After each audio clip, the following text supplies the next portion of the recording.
Hello dear students, good evening to all of you. बहुत बहुत स्वागत है आप सभी का आज की क्लास में। कल हमने एक नया चैप्टर स्टार्ट किया था जिसका नाम था रिप्रोडक्शन इन एनिमल, यानी कि जंतुओं में जनन।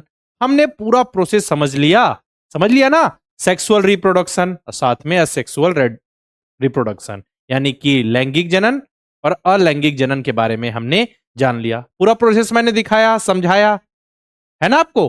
दिखाया, देखिए यहाँ पे, देखिए डायग्राम के माध्यम से आपको समझाया। सारा चीज मैंने समझा दिया ना आपको। देखिए मैंने आपको बताया था ये वाला जो जहां पे जो मेल गैमेट्स है और जो फीमेल गैमेट्स है, यानी कि स्पर्म एंड अगर हम बात करें आपका मतलब एग की बात करें, जैसे ओवा या ओवम भी कहते हैं, उनका जो फर्टिलाइजेशन हो रहा है वो कहां पे होता है? वो होता है आपका फैलिपियन ट्यूब में। इसे हम क्या कहते हैं? फैलिपियन ट्यूब। ये वाला जो कल दिखाना था ना आपको, ठीक है, ये देखिए, ये मैंने आपको बोला था कि मैं आपको दिखाऊंगा, ठीक है। जो फीमेल रिप्रोडक्शन पार्ट होता है वही है, बस उसको अलग से यहां से ये पार्ट को दिखाया गया। देखिए ये क्या है आपका, ये क्या है? ओवरी है, जहां से यानी अंडाशय है, यहां से एग रिलीज होता है, ठीक है। इस प्रोसेस को कहा जा रहा है ओवुलेशन, ठीक है। जाइगोट कब बनता है? जब मेल गैमेट्स और फीमेल गैमेट्स फ्यूजन होता है उनमें, ठीक है। तो ये हो गया आपका क्या, जाइगोट बन जाएगा, ठीक है। निषेचन, जो फ्यूजन होने की जो प्रोसेस है उसको हम कहते हैं फर्टिलाइजेशन, निषेचन, ठीक है। अब देखिए धीरे धीरे आगे डिवाइड हो जाता है सेल्स में, सेल्स के रूप में अलग से डिवाइड होता चला जाता है आगे। इसके बाद फिर ये एम्ब्रियो बन जाता है, आपको पता है ना। फिर वो यूटेरस की जो सर से वहां पे, जब वहां पे जाकर उसका ग्रोथ होता है, फिर अपना जो एम्ब्रियो है, एम्ब्रियो से फिर वो फीटस बनता है, फिर धीरे धीरे डेवलप होते हुए एक बेबी बन जाता है ऐसा। इसके बाद उसका जन्म हो जाता है। समझ में आ रहा है ना? ये आपको बताना था। बाकी तो आप सभी ने डायग्राम के माध्यम से सारी चीजें देख ली है ना, कि मैंने आपको बताया था यहाँ पे एक्स, साथ में स्पर्म का स्ट्रक्चर कैसा होता है, ये सब मैंने आपको बता दिया था। साथ में हमने क्वेश्चन की प्रैक्टिस भी कर ली थी। चलिए अब हमने फर्टिलाइजेशन के बारे में पढ़ लिया। अब फर्टिलाइजेशन के बारे में पढ़ तो लिया, अब फर्टिलाइजेशन के टाइप भी पढ़ेंगे, ठीक है। अब फर्टिलाइजेशन के टाइप ऑफ फर्टिलाइजेशन मतलब निषेचन के प्रकार। अब निषेचन के भी प्रकार होते हैं। हमको यह पता है कि अगर हम इंसानों में बात कर रहे हैं, ह्यूमंस की, तो वहां पे mail gametes and female gametes का जो फ्यूजन हो रहा है वो हो रहा है फेलोपियन पाइप या ओविडक्ट जिसे कहते हैं, अंडवाहिनी में। अच्छा, वहां हो रहा है। मतलब तो ये कैसा फर्टिलाइजेशन, इसे हम मतलब कोई तो अलग टाइप होगा, मतलब ये भी एक टाइप है क्या? सब में अलग अलग जगह होता है फर्टिलाइजेशन। जी हाँ, उसी को समझते हैं। तो निषेचन के प्रकार, तो निषेचन के प्रकार अगर देखें तो निषेचन दो प्रकार के होते हैं। एक इंटरनल फर्टिलाइजेशन या आंतरिक निषेचन, और एक होता है बाह्य निषेचन या फिर इसे एक्सटर्नल फर्टिलाइजेशन हम कहते हैं। मतलब समझिए, अगर इंटरनल फर्टिलाइजेशन हो रहा है तो क्या होता है, जो मेल गैमेट्स है और जो फीमेल गैमेट्स है उनका जो संलयन है, उनका जो फ्यूजन है, वो क्या होगा? फीमेल के शरीर के अंदर होगा। शरीर के अंदर मींस जो रिप्रोडक्टिव पार्ट्स होगा, ऑर्गन होगा, वहां उसके अंदर होगा, मतलब वो फीमेल शरीर के अंदर होगा। सिंपल सी बात, ठीक है। जैसे कि मनुष्य में, मतलब ह्यूमंस में, गाय में, ठीक है, कुत्तों में, डॉग्स में, मुर्गियों में। तो जो ये निषेचन होता है, यानी कि जो फर्टिलाइजेशन का प्रोसेस होता है, वो फीमेल बॉडी के अंदर होता है। समझ में आ रहा है? हाँ, अंश, मुनीराम, लता। अच्छा मुझे एक बात बताइए, आप सभी को वॉइस क्लियर है? स्क्रीन तो क्लियर है ना? क्योंकि कल हम वहां तक कंप्लीट कर चुके थे, इसलिए मैंने सीधा आगे कंटिन्यू किया। वहां तक हमने सारी चीजें पढ़ ली है, अभी और क्वेश्चन की प्रैक्टिस कर लेंगे। इस तरीके को, इस चैप्टर को आज हम कंप्लीट कर देंगे। ओके, चलिए ये हो गया। दो टाइप के होते हैं पेपर में इंपॉर्टेंट क्वेश्चन, इस चैप्टर से 2 से 3 क्वेश्चन फिक्स आने हैं, ठीक है। तो type of fertilisation internal and external. Internal में क्या होता है, जो जो फर्टिलाइजेशन का प्रोसेस होता है, वहां पे जो मेल गैमेट्स और फीमेल गैमेट्स का जो फ्यूजन होता है वो कहां होता है? फीमेल बॉडी के अंदर, ठीक है। तो इसके एग्जाम्पल है जैसे ह्यूमंस हो गए, काउस, डॉग्स एंड हैंस। चलिए अब आपके मन में सवाल आ रहा होगा, सर जो मुर्गियां होती हैं, जो हैंस होती है, ठीक है, उनके अंडे को हम खाते भी हैं, ठीक है, जो अंडे देती है मुर्गी के अंडे, और साथ ही उस अंडे से चूजा यानी चिक भी होता है। तो कैसे होता है? समझिए यहां पे क्वेश्चन, यहां पे जो आपका सवाल है वो है फर्टिलाइजेशन का, मतलब अनफर्टिलाइज एग होता है या फर्टिलाइज एग होता है, उसको हम समझेंगे। तो आप समझिए जनरली जो आप खाते हैं, मतलब जो मुख्यतर, मतलब ज्यादातर केस में, हमेशा समझिए, हमेशा ही मान लीजिए उसको, वो अनफर्टिलाइज होता है, वो अनिषेचित अंडा होता है। ठीक है, वो अनफर्टिलाइज एग होता है, वो फर्टिलाइज नहीं होता। और हमने अभी पढ़ा कि अंडों में, मतलब मुर्गियों में जो प्रोसेस होता है, ठीक है, जो मुर्गियां जो बच्चा पैदा करती है, जो चिक यानी चूजे जो होते हैं, वो कैसे होता है, वो आंतरिक निषेचन यानी कि इंटरनल फर्टिलाइजेशन से होता है। ठीक है ना। अब जैसे जो मुर्गियां होती है हैंस, समझ में आ रहा है, हैंस, अब उनमें एग होगा, ठीक है। तो जो मुर्गे होंगे, कॉक, ठीक है, मुर्गा है, वो क्या करेंगे, शुक्राणु यानी कि स्पर्म कहां कहां छोड़ देंगे, जो फीम मतलब हैंस के अंदर। ठीक है, तो अब क्या होगा, एग्स एंड स्पर्म फर्टिलाइज हो जाएंगे। ठीक है, फर्टिलाइज हो जाएंगे, फर्टिलाइज होने के बाद वो बन जाएगा आपका भ्रूण, मतलब एम्ब्रियो। फिर वो धीरे धीरे डेवलप होगा अंडे के रूप में, धीरे धीरे डेवलप होगा, ठीक है, अंडे के रूप में होगा। उसकी एक आउटर लेयर होगी, आउटर लेयर, प्रोटेक्टिंग लेयर, देखा होगा आपने, एक बाहर एक लेयर होगी, कवच जैसा होता है, सेल, ठीक है, जो उसके जो अंदर जो भ्रूण है उसकी रक्षा करने के लिए। ठीक है, अब जो ये, अब ये फर्टिलाइज एग की बात कर रहा हूं, जब वो एग एंड स्पर्म फर्टिलाइज हुआ है, निषेचन हुआ है, आंतरिक हुआ, अब धीरे धीरे जब उसका कवच डेवलप हो जाता है, तो क्या करती है मुर्गियां जो होती है, उस अंडे को शरीर से बाहर निकाल दे, मतलब जो उनका रिप्रोडक्टिव ऑर्गन होता है, पार्ट्स होता है, वहां से वो बाहर निकाल देती है। ठीक है, अब क्या डायरेक्ट उस अंडे से बच्चा हो गया क्या, नहीं, जैसे इंसानों में डायरेक्ट बच्चा होता है, तो यहाँ पे जो मुर्गियां होती है अंडे देती है। अब उस अंडे से, अब आपके मन में सवाल, ये वाला अंडा तो हम खाते भी हैं, इससे चूजा कैसे हो रहा है। ठीक है, तो ये फर्टिलाइज है बेटा। अब इस फर्टिलाइज एग को आपको लगभग 3 हफ्ते तक, ठीक है, 3 हफ्ते तक देखा होगा, उसके ऊपर मुर्गियां बैठती हैं। आपने किसने किसने ये प्रोसेस देखा है कि जब मुर्गियां जो अंडा देती है, जो फर्टिलाइज एग होता है, उसके ऊपर मुर्गियां बैठती हैं, उसको उष्मा देती हैं, इंक्यूबेट करती है, ठीक है, उष्मा देती है, जिससे वो 3 हफ्ते में, लगभग 3 हफ्ते में फिर क्या होता है, फिर उसमें से चूजा निकलता है। क्या निकलता है, चूजा निकलता है। मतलब समझिए, जो अंडा है फर्टिलाइज है, क्या मतलब निषेचित अंडा है, उसमें से चूजा बनने में 3 हफ्ते का, मतलब लगभग 3 सप्ताह का समय लग जाता है। तो ये प्रोसेस केवल ऐसा नहीं होता कि मुर्गियां ही उष्मा देती है, लगभग उनको 37 से 38 डिग्री सेल्सियस उष्मा की जरूरत पड़ती है, टेम्परेचर की जरूरत पड़ती है इंक्यूबेट करने के लिए। ठीक है, या फिर इंक्यूबेटर का यूज किया जाता है, मशीन का यूज किया जाता है, जिसमें सेम टू सेम वही उसी प्रकार के टेम्परेचर दिया जाता है।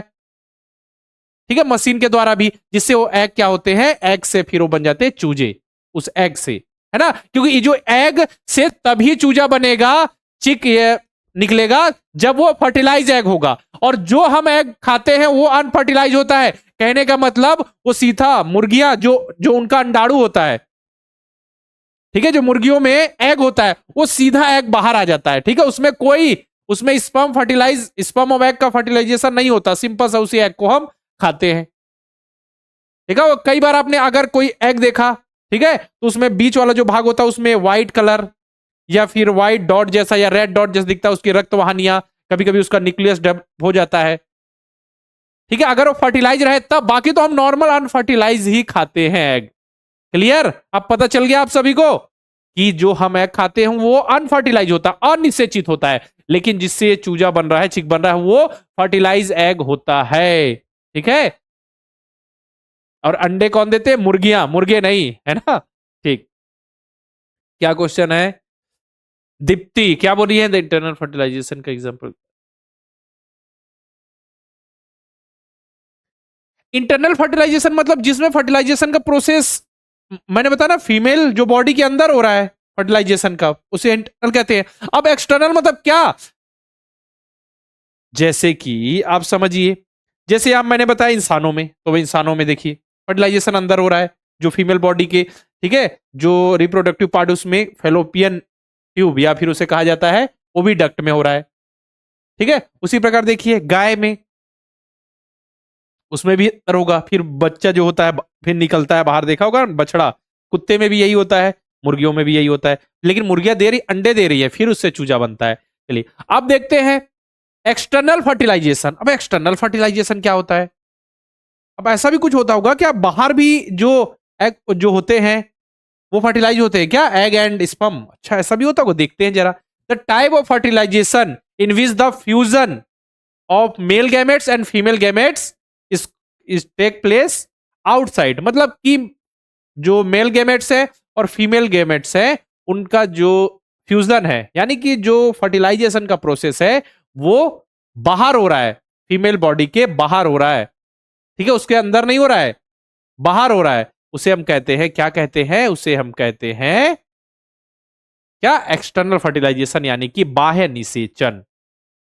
ठीक है, अब देखिए बाह्य निषेचन किस मतलब, जैसे मछलियों में, मछलियां अंडे देती हैं, ठीक है, मछलियों में, स्टार फिश में, और मेढक में, फ्रॉग, ये बहुत बड़ा एग्जांपल है फ्रॉग। फ्रॉग यानी कि मेढक बहुत बड़ा एग्जांपल है। समझ में आ रहा है ना? हाँ अभी मैं समझाता हूं। जैसे क्या होता है, जो ये बाह्य निषेचन यानी एक्सटर्नल फर्टिलाइजेशन का प्रोसेस बता दूं। जैसे क्या होता है बरसात के समय, ठीक है, क्या होता है, जैसे जो मेढक हो गई, मछलियां हो गई, ये सभी, मतलब मछलियों को नहीं, जनरली मैं मेढक की बात कर रहा हूं, तो मेढक, मेढक क्या करते हैं, मेढक, मेढक में भी मेल मेढक और फीमेल होते हैं, ठीक है। तो अब क्या होता है कि ये सभी पानी में बहते रहते हैं, ठीक है, पानी में बह रहे हैं, तो जो फीमेल मेढक फ्रॉग्स होते हैं, ठीक है, वो क्या करती है, एग रिलीज करती है उसमें पानी में ही ना। और ये जो एग रिलीज करती है, एक दो नहीं, सैकड़ों की संख्या, बहुत सारे एग रिलीज करती है जो अंडाणु, ठीक है। अब जैसे ही जो फीमेल होती है एग रिलीज करती है, जो मेल मेल फ्रॉग है, मेल मेढक है, वो भी क्या करते हैं, वो शुक्राणु यानी कि स्पर्म रिलीज कर देते हैं, ठीक है।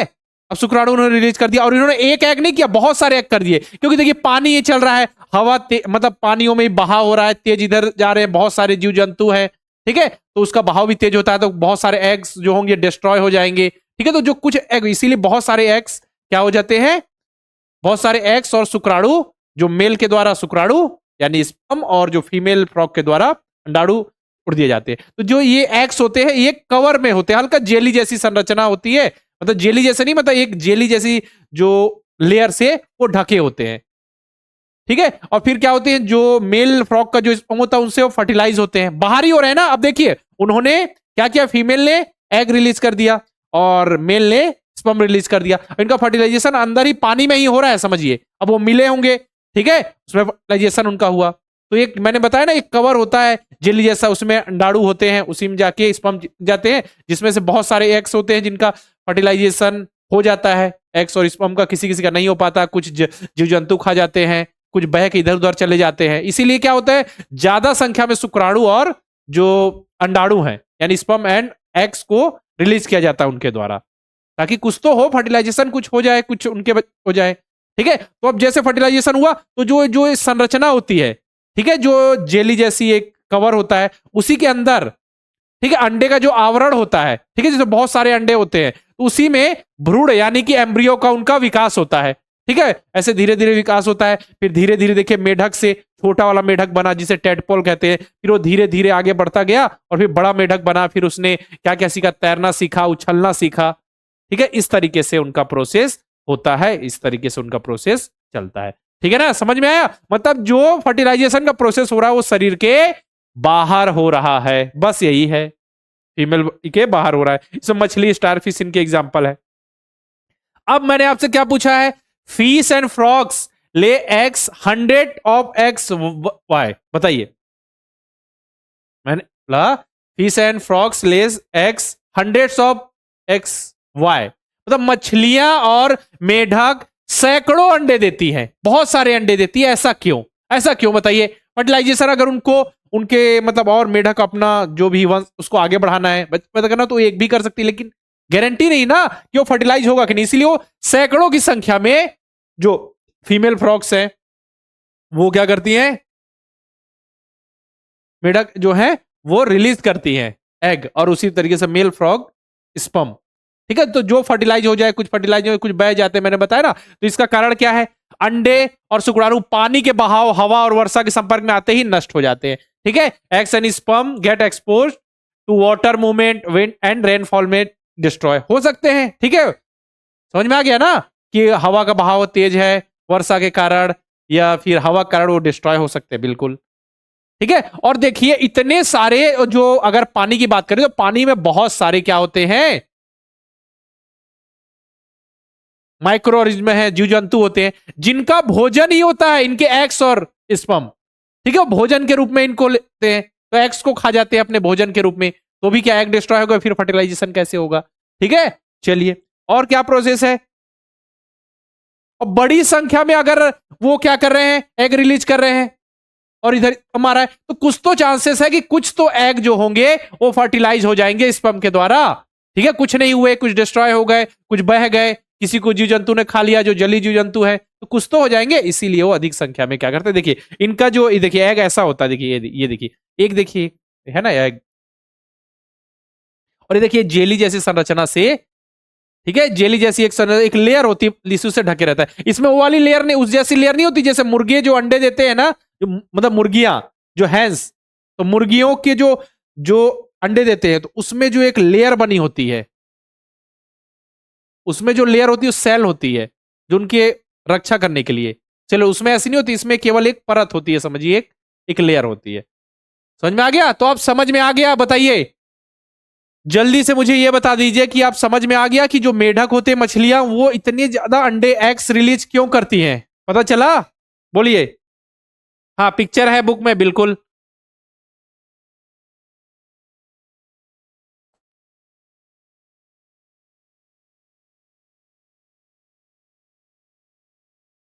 ठीक। हाँ, और आप सभी के लिए होमवर्क है कि आपको ऐसे जीव जंतु का नाम बताना है, 5-5 लिख कर लेके आइएगा, सभी बच्चों से मैं पूछूंगा, जिनमें इंटरनल फर्टिलाइजेशन होता है, 5 ऐसे जिसमें एक्सटर्नल फर्टिलाइजेशन होता है, सभी को आंसर बताना है। ठीक है, चलिए होमवर्क है आप सभी के लिए। अब नेक्स्ट देखें, अब आपके लिए एक है इन विट्रो फर्टिलाइजेशन। ठीक है, आईवीएफ जिसे कहते हैं, आपने सुना होगा आईवीएफ, या फिर टेस्ट ट्यूब बेबी जिसे कहते हैं, टेस्ट ट्यूब बेबी। ठीक है, इंसानों के लिए बात हो रही है, इंसानों में ही क्या होता है कि इंसानों में ही जो फर्टिलाइजेशन होता है कभी कभी फीमेल बॉडी के बाहर होता है। ऐसा? अच्छा सर ऐसा कैसा पॉसिबल है? क्योंकि ये तो ऐसा होता है जब इंटरकोर्स होता है तो जो मेल गैमेट्स यानी स्पर्म, जो भी रिप्रोडक्टिव पार्ट्स होता है फीमेल का, उससे अंदर जाता है। ठीक है, कौन गया? स्पर्म। और जो फीमेल रिप्रोडक्टिव पार्ट है उसमें ओवरी यानी अंडाशय से फीमेल क्या रिलीज करती है? अंडाणु यानी कि एक्स, ओवा। ठीक है, तो जो स्पर्म है वो आगे बढ़ता जाता है, बहुत लाखों की संख्या में स्पर्म आते हैं। ठीक है, अब क्या होता है उसको रिलीज किया जाता है, वो धीरे धीरे जाता है फेलोपियन ओविडक्ट, अंडवाहिनियों पहुंचता है, फिर वहां वो फ्यूज हो जाता है किसके साथ? एग के साथ। कोई एक ही समझिए, वो जो स्पर्म है एक सेल है और जो ओवम है यानी एग जो है वो भी एक सेल है। ठीक है, वो फर्टिलाइज हो जाते हैं, सेल मतलब फ्यूज हो जाते, फ्यूजन हो जाता है उनमें, संलित होकर इस प्रोसेस को कहते हैं फर्टिलाइजेशन। कहां होता है? फेलोपियन ट्यूब में।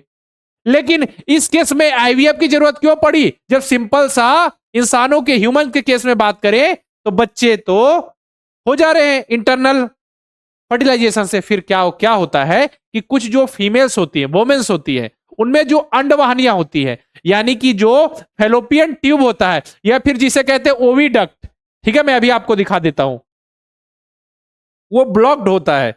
चलिए अभी आपको मैं दिखा देता हूं, समझिएगा।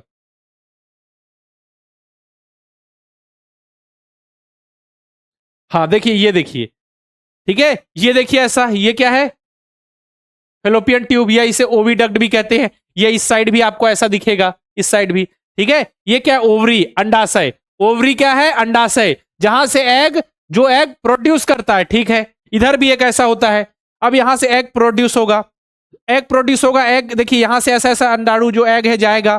ठीक है, ये क्या है आपका? ओविडक्ट, यानी जिसे फेलोपियन ट्यूब कहते हैं। लेकिन कुछ जो वुमेन्स होती है, फीमेल होती है, उनमें जो ये ओविडक्ट है यानी फेलोपियन ट्यूब है वो ब्लॉक होती है। मतलब एग तो रिलीज हो रहा है लेकिन एग मूवमेंट नहीं कर पा रहा है। अगर एग मूवमेंट नहीं कर पाएगा तो स्पर्म पूरा यहां तक थोड़ी ऐसे आ जाएगा, ओवरी से मतलब अंडाशय से वो रिलीज तो हो रहा है, अंडाशय जो है एग रिलीज तो कर रही है लेकिन वो मूवमेंट ही नहीं कर पाएगा, तो फर्टिलाइजेशन हो ही नहीं पाएगा। अब फर्टिलाइजेशन नहीं हो रहा है तो करे क्या?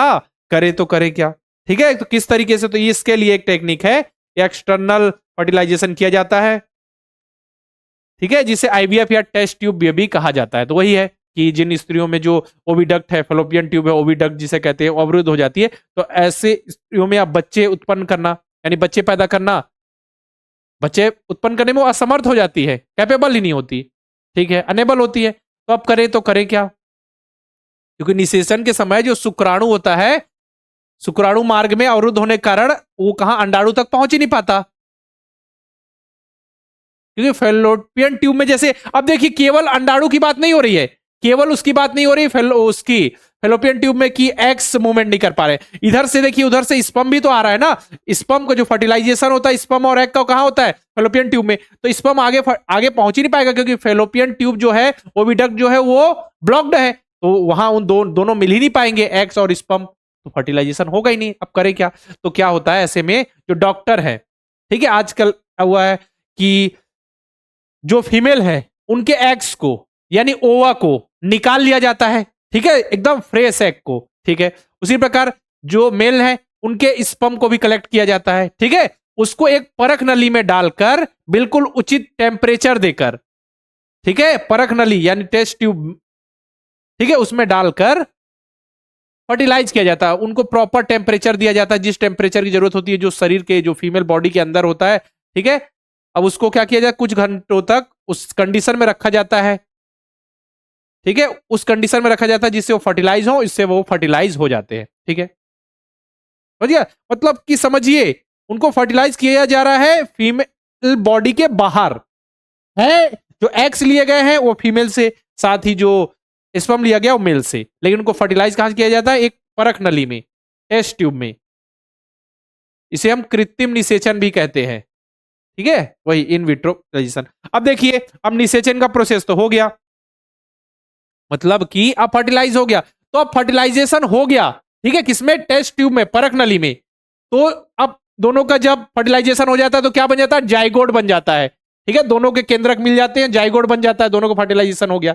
तो एक सप्ताह तक उसको विकसित किया जाता है,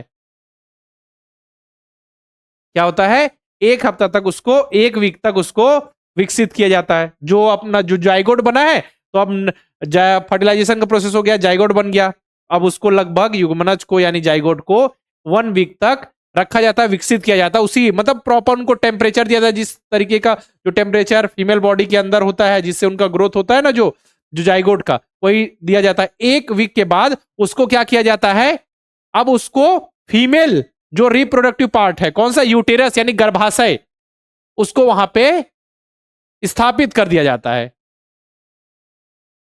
ठीक है। अब गर्भाशय में फिर वो क्या होगा, आपका एम्ब्रियो बनेगा, एम्ब्रियो से फिर आगे बढ़ेगा फीटस, फिर उसी तरीके से नॉर्मल फिर बच्चे का जन्म हो जाता है, फर्टिलाइजेशन बाहर हुआ। बोलिए किसको किसको समझ में आ गया, बोलिए किसको किसको समझ में आ गया।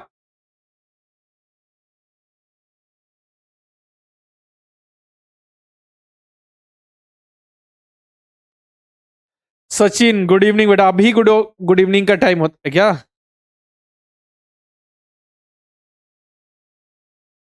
मेल में स्पर्म ब्लॉक नहीं है बेटा, मेल जो गैमेट्स हैं वो तो जो फीमेल का रिप्रोडक्टिव पार्ट है वहां जा रहा है, लेकिन जैसे अंदर जाने के बाद उसको वो फेलोपियन ट्यूब में जाना चाहिए ना, फेलोपियन ट्यूब में, तो वहां तक नहीं जा, फेलोपियन ट्यूब ब्लॉक है, ठीक है, तो वहां अंदर जाना चाहिए, तो वहां तक नहीं जा रहा है, ठीक है, स्पर्म ब्लॉक नहीं है, ओके, चलिए ये हो गया। चलिए अब देखते हैं, कुछ जो जंतु होते हैं, कुछ जो एनिमल्स होते हैं, वो बच्चे पैदा करते हैं, ठीक है, जिनके बच्चे होते हैं डायरेक्ट, जैसे उनकी तरह दिखने वाले, सेम टू सेम, जैसे आपके माता पिता, आप भी इंसान हैं, ठीक है, कोई बॉयस है, कोई गर्ल्स है, ठीक है, मतलब इंसानों की तरह दिखने वाले कहा जा रहा है, ठीक है। चलिए इंसानों में अगर बात करें तो इंसान भी क्या होते हैं, शिशु को जन्म देते हैं ना, यंग वंस को जन्म देते हैं, उन्हें हम वीवी पेरस कहते हैं। The animals which give birth to young ones is called viviparous animal. वह जंतु जो सीधे शिशु को जन्म देते हैं उन्हें जरायु जंतु कहा जाता है, जैसे कि ह्यूमंस, जो मनुष्य होते हैं, मेल फीमेल, बच्चे को जन्म देते हैं।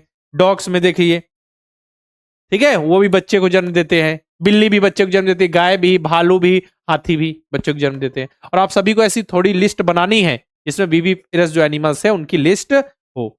ठीक है, ये तो पता चल गया। अच्छा, ऐसे भी कुछ जंतु होते हैं क्या जो बच्चों को जन्म देते हैं? हाँ जी, ऐसे भी होते हैं जो अंडे देते हैं। ठीक है, ऐसे जंतु जो अंडे देते हैं, फिर अंडे में से बच्चे निकलते हैं। ठीक है, उन्हें हम कहते हैं, क्या कहते हैं? उसे हम कहते हैं ओविपोरस। पहले जो अगर बच्चे को जन्म दे रहे हैं उसे हम कह रहे हैं विविपेरस, उसे विविपोरस कह रहे हैं। और जो अंडे को जन्म दे रहे हैं उसे ओविपोरस कहते हैं। याद रहेगा। चलिए, वे जंतु जो अंडे देते हैं फिर उसे हम अंड प्रजक कहते हैं। जैसे इसे हिंदी में जो बच्चे को जन्म देते हैं उसे जरायुज कहते हैं। और जो इधर जो अंडे देते हैं फिर अंडे से संतान की उत्पत्ति करते हैं उसे अंड प्रजक कहते हैं, या फिर ओविपोरस। और उसे डायरेक्ट बच्चे विविपोरस, और अंडे देते हैं जो एक्स उसे ओविपोरस कहते हैं। ठीक है, जैसे पक्षियों में देखें तो जैसे कबूतर हो गया, तोता हो गया, मुर्गी हो गया। ठीक है, ये अंडे देते हैं। ठीक है, इनमें जो फर्टिलाइजेशन होता है इसमें इंटरनल होता है। ठीक, इसमें एक्सटर्नल होता है, बाहर होता है ना फर्टिलाइजेशन, इसमें इंटरनल होता है मछलियों में। और इसमें क्या होता है? एक्सटर्नल होता है, इसमें इंटरनल होता है। ठीक है, फर्टिलाइजेशन जो इंटरनल एक्सटर्नल वो अलग केस है। ठीक है, मतलब कि जो फर्टिलाइजेशन हो रहा है वो फीमेल बॉडी के अंदर हो रहा है, बाहर हो रहा अलग है, और ये अलग केस है। ठीक है ना, बस मैंने इसमें बताया जो अंडे दे रहे हैं उसमें भी देखिए किसी में इंटरनल हो रहा है किसी में एक्सटर्नल, तो मैंने वो बता दिया। ओके, इंटरनल मतलब आंतरिक और एक्सटर्नल मतलब बाह्य निषेचन, है ना, जो अभी मैंने समझाया। Very good. ठीक,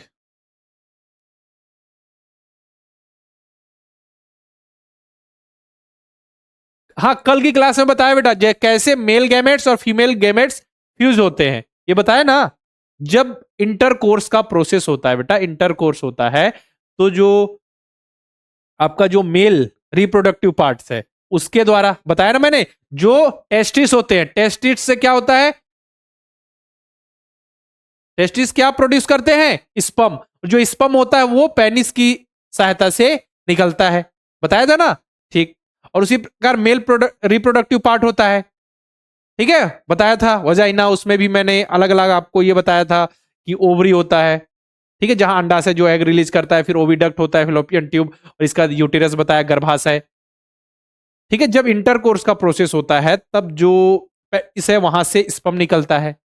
ठीक है, जो स्पर्म फिर आगे जाता है, फिर वो कहाँ आपका फिलोपियन ट्यूब में जाता है। ठीक है, और इधर से जो मतलब फीमेल रिप्रोडक्टिव ऑर्गन है वहां से एग रिलीज होता है, ओवरी से, ओवरी से एग रिलीज हो रहा है फिलोपियन ट्यूब में, दोनों का इससे दोनों फर्टिलाइजेशन होता है। ठीक है, फिर आगे प्रोसेस होके फिर आपका 9 महीने में जन्म होता है, बाकी मैं बता चुका हूं।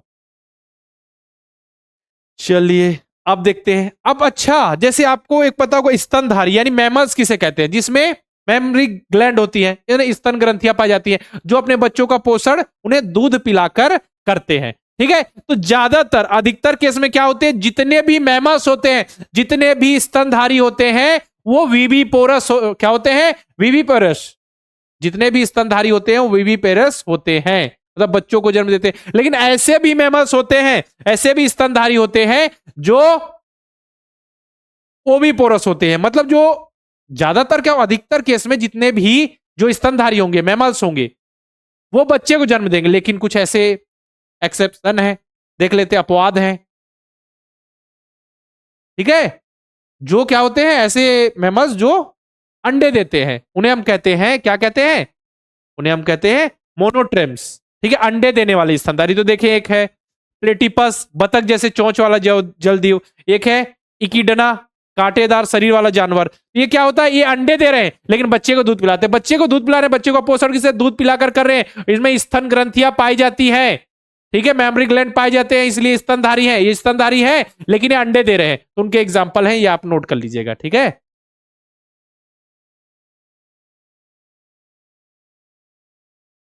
देखिए कहने का मतलब है, ठीक है, मोस्ट ऑफ द केस में जो मैमल्स होते हैं, मतलब मोस्ट ऑफ द केस में जो मैमल्स होते हैं वो वीवीपोरस होते हैं, ये हमने बता दिया। लेकिन कुछ मैमल्स ऐसे भी हैं जो ओविपोरस है, उनका मैंने आपको एग्जांपल बताया। मैमल्स किसे कहते हैं? जिसमें मेमोरी ग्लैंड होते हैं, जो अपने बच्चों का पोषण न्यूट्रिएंट दूध पिलाकर करते हैं। ठीक है ना? चलिए ठीक है, चलिए नोट कर लीजिए इसको जल्दी से, ये जरूरी है इसको नोट करना, अभी नोट कर लीजिए इसको।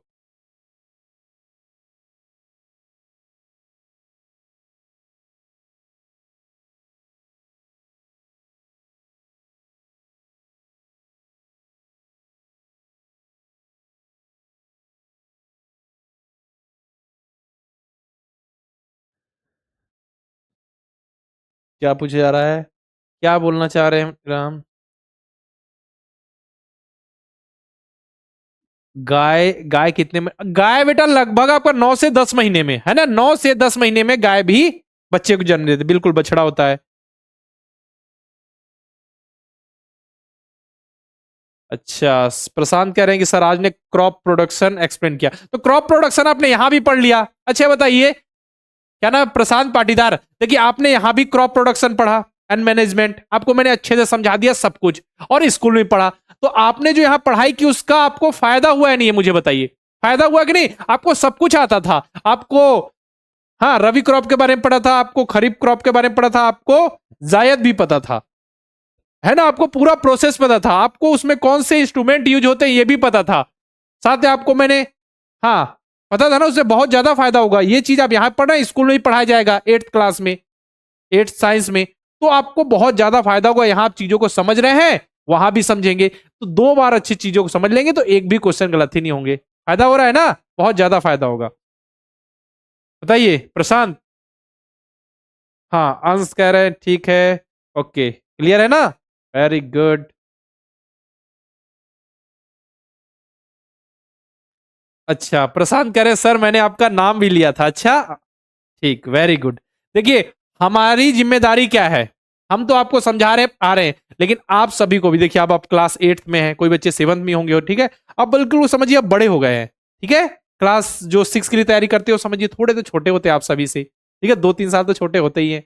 अब कहने का मतलब ये है कि अब आपको पढ़ने हैं सारे सब्जेक्ट्स, यहाँ आपको पढ़ाया जा रहा है, तो पढ़िए, उसको समझिए, और जो प्रैक्टिस सीट और चैप्टर टेस्ट में क्वेश्चन दिए जा रहे हैं उनको जरूर से जरूर सॉल्व कीजिए बेटा। मैं आपको बता रहा हूं, क्वेश्चन कहीं बाहर से आने ही वाला नहीं है, क्योंकि हम पूरे बुक में से, समझिए आपकी जो एनसीईआरटी की बुक है, चैप्टर है, ठीक है, क्रॉप प्रोडक्शन मैनेजमेंट, तो उसमें से एक भी ऐसा कहीं क्वेश्चन नहीं है जो छूट जाए। कॉन्सेप्ट भी मैंने आपको बता रखा है, जो भी आपको घुमाया फिराया जा सकता है थोड़ा बहुत, वो कॉन्सेप्ट वाइज, ठीक है? जिस बच्चे को कॉन्सेप्ट पता होगा, जिसने बातें अच्छे से सुनी होगी, एक क्वेश्चन गलत नहीं करेगा। और मैं आपको बता रहा हूं, क्वेश्चन पूरे वहीं से आने वाले हैं। मैं आपको जब पेपर होगा अपना, मैं आपको दिखाऊंगा कहां से कौन सा क्वेश्चन पूछा गया, कहां पे मैंने वो चीज बताई, कहां पे मैंने वो चीज पढ़ाई। एक भी क्वेश्चन बाहर से नहीं आएगा। बस आप अच्छे से पढ़िए, मेहनत कीजिए, प्रैक्टिस सीट जरूर सॉल्व कीजिए, और चैप्टर टेस्ट जरूर दीजिए, ठीक है? चैप्टर टेस्ट में आपके नंबर कभी कई बार हो जा रहे, कम आ जा रहे, कोई बात नहीं, दोबारा टेस्ट दीजिए, देखिए उसका आंसर क्या है, समझते हुए दीजिए, ठीक है? मतलब उस वो जो जितने भी क्वेश्चन की प्रैक्टिस है उसको अच्छे से रिवाइज करके याद रखिए। क्वेश्चंस को तो याद रखना है, कॉन्सेप्ट तो मैं पढ़ा ही रहा हूं। समझ में आ रहा है ना? ठीक, वेरी गुड। चलिए अब देख लेते हैं, कायांतरण किसे कहते हैं? मेटामॉर्फोसिस। मेटामॉर्फोसिस, द ट्रांसफॉर क्या है? The transformation of the larva into adult through drastic change is called Metamorphosis. कहने का मतलब है कि कुछ विशेष परिवर्तनों के साथ, जैसे शरीर में, जैसे आप समझिए आप छोटे बच्चे हैं, छोटे बच्चे हैं तो धीरे धीरे बड़े होंगे, बड़े होंगे तो आपके, जैसे देखिएगा आपका शरीर मजबूत होगा, थोड़े आपकी हाइट बढ़ेगी, है ना? हाइट बढ़ेगी आपकी, पैर हाथ बड़े होंगे, ठीक है? इसके बाद धीरे से आप बड़े होंगे तो आपकी दाढ़ी मूछें आएंगी, ठीक है? उसी प्रकार अगर गर्ल्स में बात करें तो उनके जो ब्रेस्ट का साइज बढ़ता है, होता है उसमें, उनके लंबे लंबे बाल बाल तो बढ़ते हैं, जैसे तो उसके उनके ही बढ़ते हैं, जो उनके इंटरनल पार्ट्स हैं, ठीक है? बॉयज गर्ल्स उसमें हेयर का ग्रोथ होता है, तो इस तरीके से आगे ग्रोथ होता है धीरे धीरे। तो उसी प्रकार यहाँ बात हो रही है कि ट्रांसफॉर्मेशन ऑफ लार्वा। अब यहाँ पे लार्वा, ठीक है? अब जैसे जो मेढक होता है, तो मेढक का देखिए यहाँ पे एग्स है, ठीक है? एग्स है, अब उससे टेडपोल बना, टेडपोल से फिर लेट टेड बना, बाद का टेडपोल, फिर वयस्क बना। तो ऐसा नहीं होता कि मेढक है, मेढक ने एग दिए, एग से डायरेक्ट बड़ा सा एग बन गया, मतलब फ्रॉग बन गया, ऐसा थोड़ी होता है डायरेक्ट बड़ा मेढक, नहीं, वो धीरे धीरे ऐसा डेवलप होता है, टेडपोल बनेगा। तो देखिए अगर आपसे पूछा जाए कि मेढक के यंग वन का क्या नाम होता है, तो मेढक के यंग वन को कहते हैं टेडपोल, ठीक है ना। The transformation of larva into adult through drastic change, मतलब कि क्या होता है, कुछ विशेष परिवर्तनों के साथ टेडपोल का वयस्क रूपांतरण, वयस्क में मतलब कि एडल्ट में जो रूपांतरण हो रहा रूप, ठीक है, रूपांतरण हो रहा रूप में परिवर्तन हो रहा है, उसे हम कहते हैं कायांतरण, जिसे कहते हैं मेटामॉर्फोसिस। समझ में आ गया? ठीक, आगे हाँ नेक्स्ट चैप्टर पढ़ेंगे किशोरावस्था की ओर, ठीक है, नेक्स्ट चैप्टर है, इसके बाद भी है, उसमें पढ़ाऊंगा मैं आपको, बहुत कुछ पढ़ाऊंगा, उसमें बहुत सारी सीखनी है, ठीक है। अब देखिए सेक्सुअल रिप्रोडक्शन तो हमने समझ लिया था, अब हम पढ़ेंगे असेक्सुअल रिप्रोडक्शन, ये पढ़ भी चुके हैं वैसे, मैं शुरू में ही बता दिया था, ठीक है। अलैंगिक जनन, तो अलैंगिक जनन में हमको दो जनकों की जरूरत पड़ती है क्या, दो पेरेंट्स की नहीं, इसमें क्या है, एक जनक, सिंगल पेरेंट, मतलब जैसे पौधों की केस में बात करें तो एक ही प्लांट होगा, उसी से बहुत सारे प्लांट्स बने, उसमें उसके male and female reproductive organ या फिर मेल गेमेट्स फीमेल गेमेट्स की जरूरत नहीं पड़ेगी। इसमें क्या होता है, एक ही जनक होता है, उसी से नए जीव या पौधे उत्पन्न होते हैं, पौधे की बात हो तो पौधे में, अगर जीव की बात हो तो जीव, ठीक है ना। चलिए अलैंगिक जनन देखें, पता है आपको, मैं पहले ही बता चुका हूं, ठीक है। तो इसमें देखिए बडिंग पढ़ेंगे, ठीक है, अलैंगिक के प्रकार भी देख रहे हैं, ठीक है, असेक्सुअल रिप्रोडक्शन के टाइप, जैसे हमने सेक्सुअल रिप्रोडक्शन के टाइप देखे, एक था इंटरनल, जो फर्टिलाइजेशन देखा था ना उसमें, हाँ फर्टिलाइजेशन था, तो यहां पे देखते हैं असेक्सुअल रिप्रोडक्शन, तो असेक्सुअल रिप्रोडक्शन में क्या है, बडिंग, मतलब उसमें भी तो समझिए जो सेक्सुअल रिप्रोडक्शन हो रहा है उसके भी तो टाइप ही समझिए कि इंटरनल एक्सटर्नल फर्टिलाइजेशन हो रहा है, मतलब उसमें मेल और फीमेल गेमेट्स की जरूरत तो पड़ ही रही है, हाँ तो बिल्कुल तभी तो हो रहा है ना फर्टिलाइजेशन। और इसमें भी देखिए, इसमें फर्टिलाइजेशन जरूरी नहीं कि इसमें केवल एक है, मतलब इसमें केवल एक ही पेरेंट से, एक ही जनक से संतान की उत्पत्ति हो रही है, मतलब उसी तरीके के जीव बन रहे हैं, ठीक है। तो बडिंग हो गया, एक बडिंग का प्रोसेस पढ़ेंगे, एक बाइनरी फ्यूजन पढ़ेंगे, एक पढ़ेंगे फ्रेगमेंटेशन, एक पढ़ेंगे स्पोर फॉर्मेशन, एक पढ़ेंगे वेजिटेटिव प्रोपोगेशन, अभी मैं समझा दूंगा। हाँ बिल्कुल लता पटेल, बिल्कुल ओनली वन पेरेंट, मेल और फीमेल, ठीक है, ये कुछ भी रहे, मतलब मेल रहे या मिल रहा है। अब बडिंग, बडिंग का क्या प्रोसेस है बेटा, बडिंग यानी मुकुलन, मुकुल जैसे, जैसे समझिए, एक बात याद रखिए कि अगर आपसे पूछा जाए ईस्ट और हाइड्रा, आपके पेपर में आ चुका है, नोट कर लीजिएगा, east and hydra, east and hydra में असेक्सुअल रिप्रोडक्शन यानी कि अलैंगिक जनन होता है, और ये क्या, मुकुलन के द्वारा। अब देखिए अलैंगिक जनन हो रहा है, तो अलैंगिक जनन का कौन सा प्रकार, मुकुलन यानी बडिंग के द्वारा अपने तरह समान जीव उत्पन्न करते हैं ईस्ट एंड हाइड्रा में, ठीक है। तो क्या होता है, ईस्ट जैसे ये है ईस्ट, तो ईस्ट में कोशिका के बाहर देखिए इस तरीके से बड जैसा ऐसा कुछ बनता जाएगा, ठीक है। इनमें देखिए इसका न्यूक्लियस है, ठीक है, छोटे बल्ब जैसे आपको मुकुल दिख रहे हैं, ठीक है, जैसे ईस्ट की सेल है तो इसी सेल ऐसा डेवलप हो जाएगी, इसमें देखिए बिल्कुल बल्ब की तरह दिखे, जिसे हम बड कहते हैं, ठीक है। अब यही बड आगे ग्रोथ होके अपना खुद से एक एक ईस्ट बन जाएगा, समझ में आ रहा है, नई ईस्ट बन जाएगी, जैसे एक ईस्ट था, इसका ये न्यूक्लियस है, फिर आगे देखिए इसमें बड की जगह बल्ब की तरह ऐसा ही डेवलप होगा, फिर इसकी जो इसका न्यूक्लियस बनेगा, फिर ये देखिए ये बन गया, फिर इस तरीके से इसके बड है, तो ये अलग अलग एक ईस्ट बन जाएगा, फिर उसमें इस तरीके से डेवलपमेंट होगा। तो ये बडिंग के प्रोसेस के द्वारा क्या करते हैं, बडिंग के प्रोसेस के द्वारा ये अपने समान जीव उत्पन्न करते हैं, किसमें, ईस्ट में। उसी प्रकार हाइड्रा में भी देखें तो ये हाइड्रा है, ठीक है, तो हाइड्रा में देखिए ये सब बड है उसकी, ठीक है, बड जिसे कली कह सकते हैं आप, बड है, ठीक है। तो ये जो बड है, ये जो बड समझिए एक हाइड्रा फिर से बनाएंगी। हाइड्रा क्या है, एक बहुकोशिकी यानी मल्टी सेल्यूलर जलीय जीव है,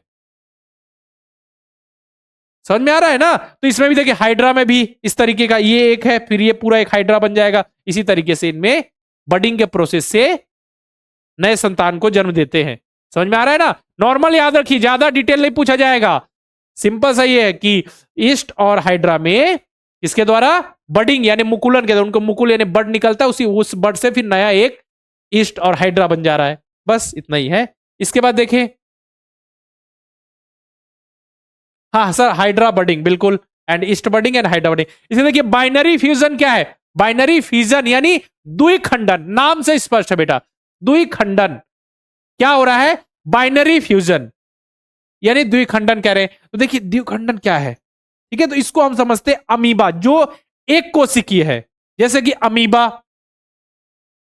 पैरामीशियम और युगलिना, इस सभी में क्या होता है, बाइनरी फ्यूजन होता है। ये बाइनरी फ्यूजन के द्वारा, बाइनरी फ्यूजन के द्वारा क्या उत्पन्न करते हैं, अपने समान जीव। देखिए हम सब, आप सभी को पता है, चलिए किसको किसको ये पता है कि जो अमीबा होता है वो एक कोशिकीय होता है, यूनिसेल्युलर होता है, किसको किसको पता है, जल्दी बता दीजिए।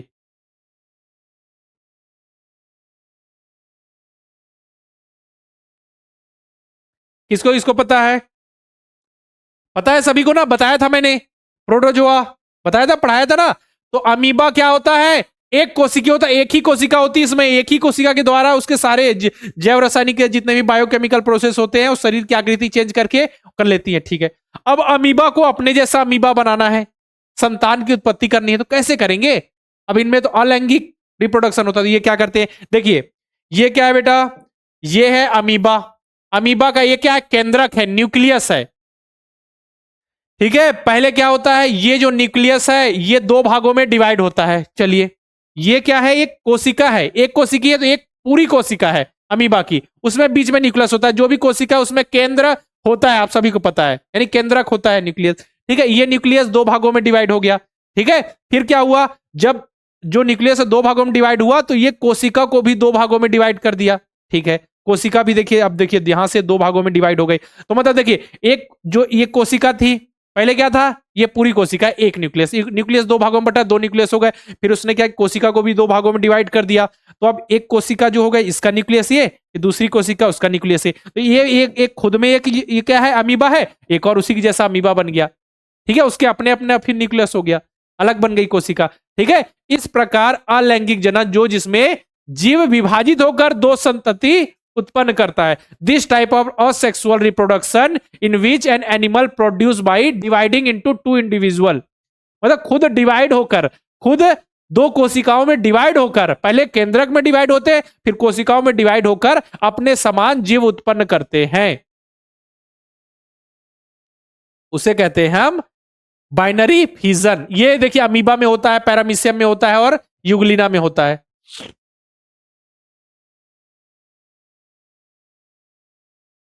हाँ हाँ बेटा, अर्णव,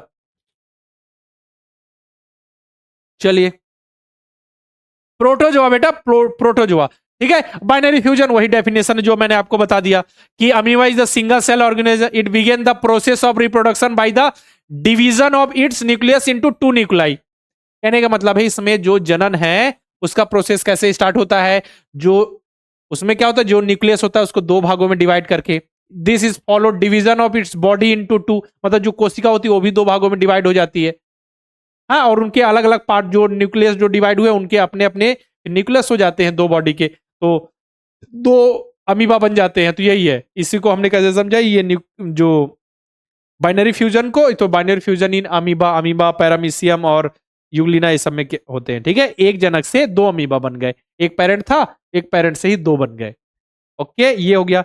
चलिए आगे चले, अब देखिए फ्रेगमेंटेशन, मैंने बताया था पहले, फ्रेगमेंटेशन को कहते हैं खंड जनन या खंडन। इसमें क्या होता है कि जो स्पाइरोगायरा है, स्पाइरोगायरा क्या है, ये एल्गी है बेटा, ठीक है, ये एल्गी है, एल्गी दो भागों में टूट जाता है, टूटने के बाद फिर उसका ग्रोथ हो जाता है। तो एक एल्गी था, एल्गी क्या है, ये भी तो माइक्रो ऑर्गेनिज्म है, जीव है, जीव है, बिल्कुल है, ये दो भागों में डिवाइड हो जाता है, इसे हम कहते हैं खंडन, और फिर अपने समान जीव बना देता है। जब जल और पोषक तत्व उपलब्ध होते हैं तो शैवाल वृद्धि करते हैं और तेजी से खंडन करते हैं। शैवाल दो या दो से अधिक खंडों में विभाजित हो जाते हैं और नए जो टुकड़े होते हैं नए जीवों में वृद्धि होती है। समझ में आ गया, जैसे ये शैवाल है, ये दो तीन भागों में ऐसा डिवाइड हो गया, जरूरी है कि दो से अधिक भागों में डिवाइड हो गए, तो देखिए इसी की तरह ये एक शैवाल था, उसी तरीके से देखिए दो तीन शैवाल बन गए, फिर वो ग्रोथ होगा, फिर उस तरीके से उनमें फ्रेगमेंटेशन का प्रोसेस होगा। समझ में आ रहा है ना। इसमें क्या कंडीशन है बेटा, जो ये होगा, जो बाइनरी फ्यूजन होता है, इसमें जो सेल्स होती हैं अलग अलग सेल्स डेवलप होती है, पहले जो न्यूक्लियाई होगा यानी केंद्रक दो डिवीजन होगा, फिर कोशिका का डिवीजन हो जाता है। इसमें ये एक कोशिका जो जीव है माइक्रोज उसी में होता है, ठीक है। जबकि जो फ्रेगमेंटेशन का प्रोसेस होता है ये बहुकोशिकीय मल्टी सेलुलर में होता है, ठीक है। क्योंकि हमको पता है जो सवाल होते हैं ज्यादातर वो क्या होते हैं, मल्टी सेलुलर, पता है ना। ठीक, हाँ तो देखिए विजया, हमको पढ़ना वहीं से है, आपका जो बेस है वही है। अगर आप इधर उधर भटकेंगे तो फिर आपका मेन टारगेट क्या है, सिलेक्शन, और सिलेक्शन यहीं से होगा, याद रखिए। और कहीं नहीं भटकना इधर उधर। एक्स्ट्रा चीजें, जितनी भी एक्स्ट्रा चीजें होती है मैं लेकर आता हूं, ठीक है ना। बाकी जो पढ़ना है हमको बुक से ही अच्छे से पढ़ना है, मैं समझाता चल रहा हूं, क्वेश्चन की प्रैक्टिस कराता चल रहा हूं, वही सबसे जरूरी है। स्कूल में जो आप पढ़ेंगे उसमें आपको देखिए 2-3 क्वेश्चन मिल जाएंगे ऑब्जेक्टिव वाले, और 1-2 नंबर की सही जोड़ी मिलाओ, और 2-2 लाइन के आंसर लीजिए, बड़े आंसर दीजिए, तो वो अलग हो गया। और हमको यहाँ पे कंपटीशन एग्जाम के हिसाब से पढ़ना है। ओके, चलिए ये हो गया, ये याद रखिएगा फ्रेगमेंटेशन। अब इसके बाद देखिए स्पोर फॉर्मेशन।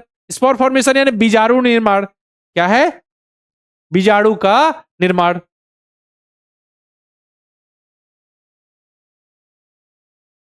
समझ में आ रहा है। अब बीजाणु स्पोर फॉर्मेशन से कैसे होता है जनन, ठीक है, रिप्रोडक्शन कैसे होता है। तो बीजाणु जो होते हैं वो अलैंगिक जनन करते हैं। समझ में आ रहा है ना। अब ये जितने भी बीजाणु होते हैं उच्च ताप और जो मतलब कि निम्न आर्द्रता, जो ह्यूमिडिटी होती है कम होती है ना, उसमें क्या करते हैं ये एक लेयर बना देते हैं बाहर सुरक्षा, मतलब ये हार्ड लेयर ऐसा, ये देखिए एक हार्ड लेयर ऐसे बनाई है। ये ज्यादातर फंगस वगैरह में होते हैं, स्पोर फॉर्मेशन इन फंगस। तो जो उसके बीजाणु होते हैं यानी जो स्पोर होते हैं, ठीक है, अब उनमें क्या करना है, ठीक है, उनमें डेवलप करना है उसी प्रकार के जीव। तो बीजाणु क्या कर रहे हैं, ये असेक्सुअल रिप्रोडक्शन कर रहे हैं।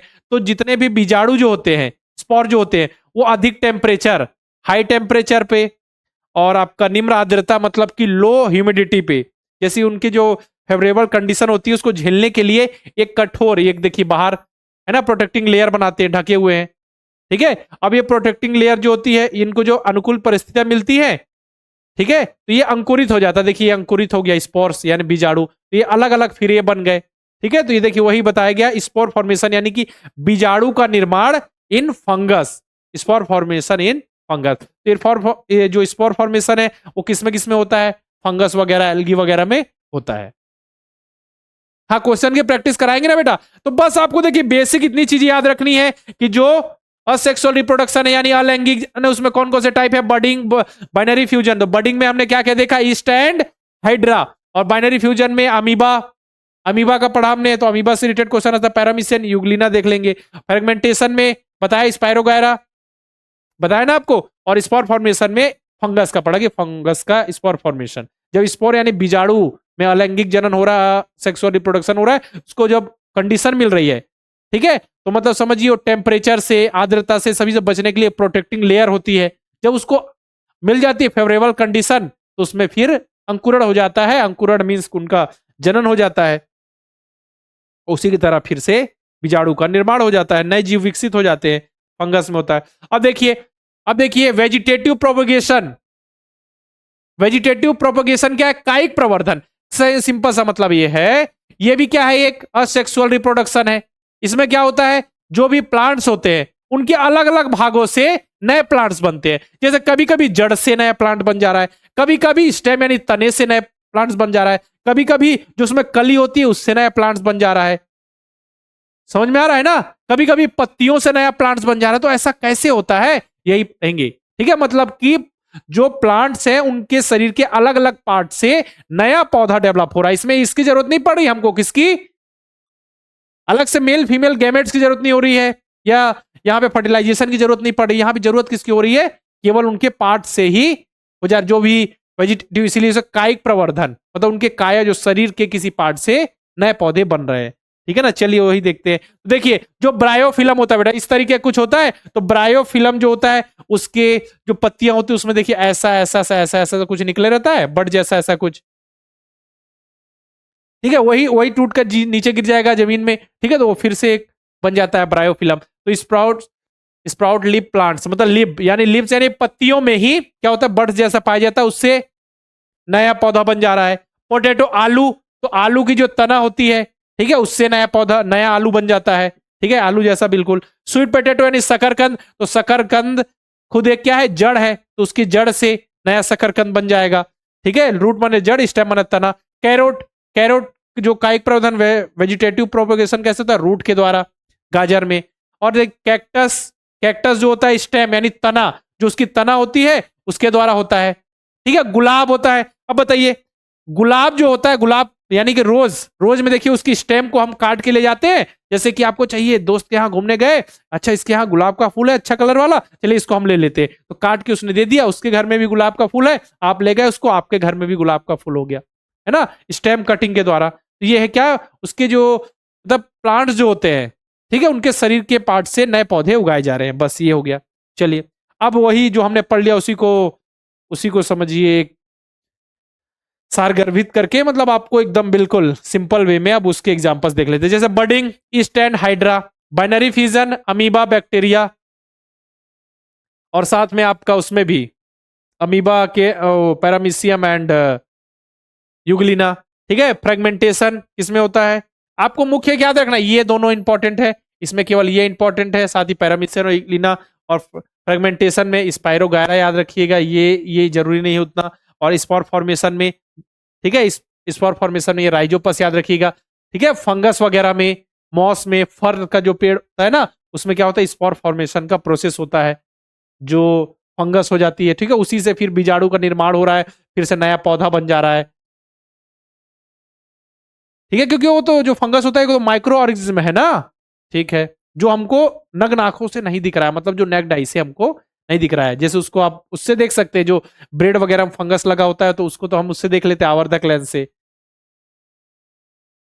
है ना, मैग्नीफाइंग ग्लास जो होता है। और वो जो वेजिटेटिव प्रोपगेशन है, कायिक प्रवर्धन, तो इसमें आलू तना से, जो गुलाब होता है स्टेम कटिंग से, इससे स्टेम कटिंग से, गाजर जो हो गया आपका रूट से, ब्रायोफिलम क्या है, लिप्स, बर्ड से, ये तो पता है इसलिए इसको मैं ऐसी नॉर्मली लिख दे रहा हूं।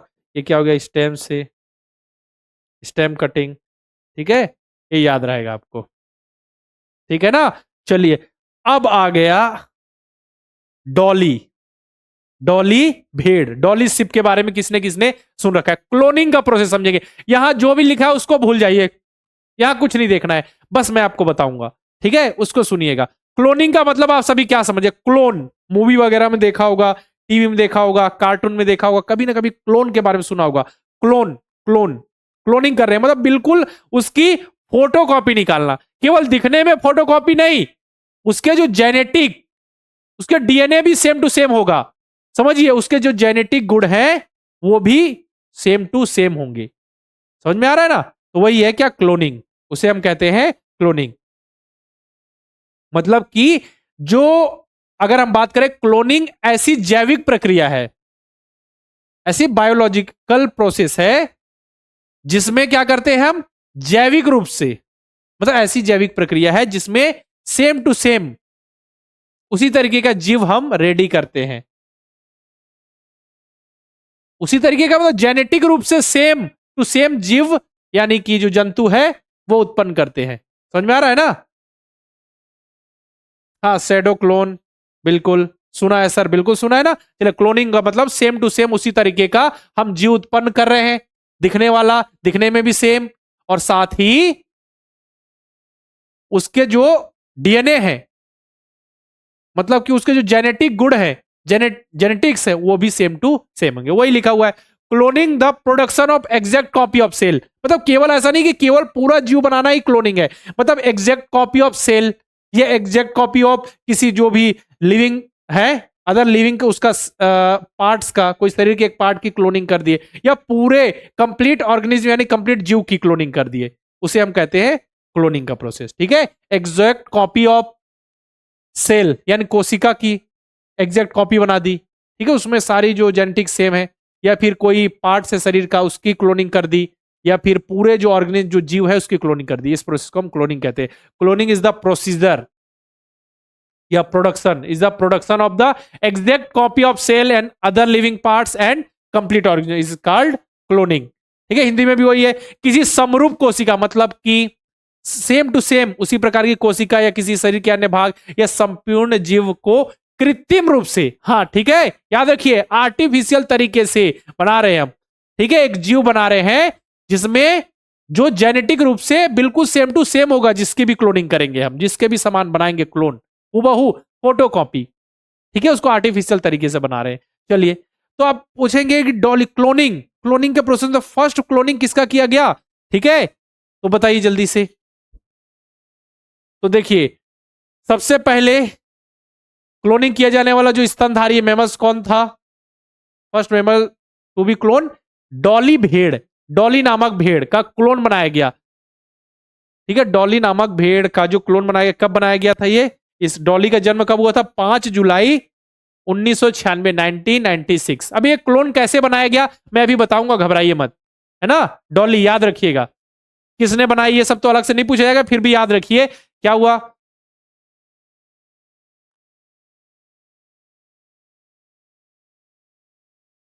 जो भी सफल क्लोनिंग किसने किया, देखिए यहां पे, cloning is the animal was the successfully perform for the first time, ये इयान बिलमट।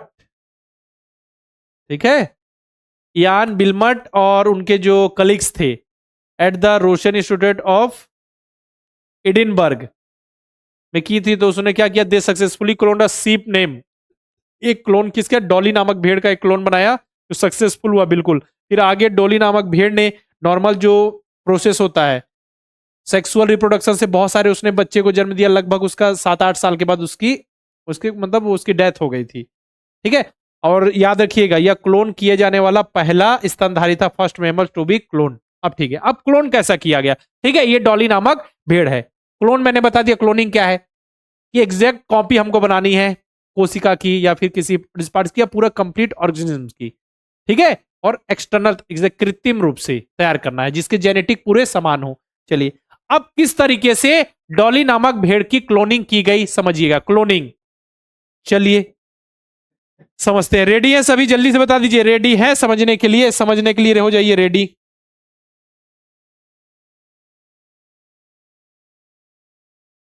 चलिए, अब हुआ क्या है समझते चलिएगा। पहले क्या हुआ है, ये फिन डॉर्सेट शिप मतलब कि फिन डॉर्सेट भेड़ थी। क्या थी? फिन डॉर्सेट भेड़ है। तो फिन डॉर्सेट भेड़ की मेमरी ग्लैंड यानी कि स्तन ग्रंथि को, स्तन ग्रंथि की एक कोशिका मतलब कोशिका को निकाला गया। समझ में आया क्या मैंने बोला? कि जो फिन डॉर्सेट शिप है, फिन डॉर्सेट शिप है, इसकी जो मेमरी ग्लैंड है यानी स्तन ग्रंथि, ये जो मैमस बोलते हैं स्तन ग्रंथि, मैंने बताया था मैमस किसे कहते हैं जिसमें मेमोरी ग्लैंड पाई जाती है। तो जो ये फिन डॉर्सेट शिप है, इसके मेमोरी ग्लैंड से एक कोशिका निकाली गई, एक सेल निकाली गई। ठीक है, इसमें से मेमोरी ग्लैंड से एक सेल निकाल ली गई स्तन ग्रंथि से। ठीक है, निकाल ली गई। अब क्या किया गया, ये जो स्कॉटिश ब्लैक फेस इव है, ये भी भेड़ है, ये भी भेड़ है, इस भेड़ से एक एग सेल, एक अंडाणु कोशिका निकाल ली गई। देखिए, इसमें से स्तन ग्रंथि की जो एक सेल निकाली गई, क्या निकाली गई? स्तन ग्रंथि यानी कि मेमोरी ग्लैंड की एक सेल निकाल ली गई, किसमें से? फिन डॉर्सेट शिप से।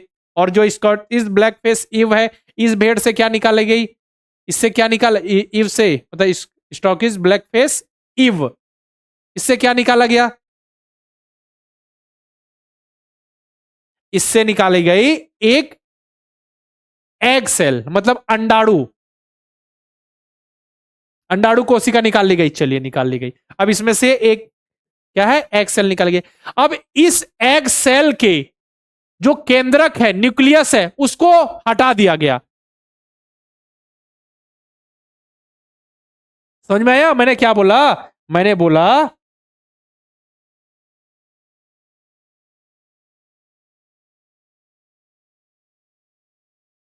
समझ आ रहा है कि नहीं? ठीक है, ये एक भेड़ है, ये क्या है?